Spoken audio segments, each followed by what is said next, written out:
உங்களுக்கு தெரியுமா?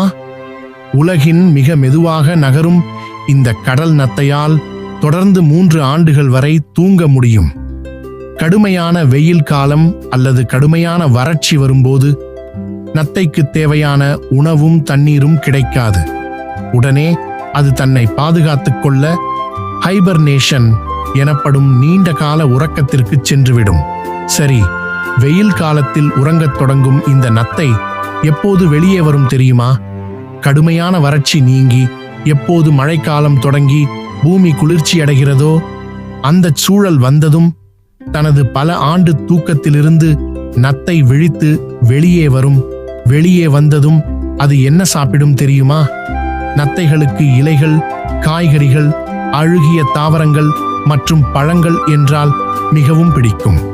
சில வகை நத்தைகள் பாசிகள் மற்றும் காளான்களையும் விரும்பிச் சாப்பிடும். இயற்கையின் விசித்திரமான படைப்புகளில் இதுவும் ஒன்று. இந்த சுவாரஸ்யமான தகவல் உங்களுக்கு பிடித்திருந்தால் மறக்காம நம்ம கஜ்ரினா ட்ரெடர்ஸ் சேனலை சப்ஸ்கிரைப் பண்ணுங்க.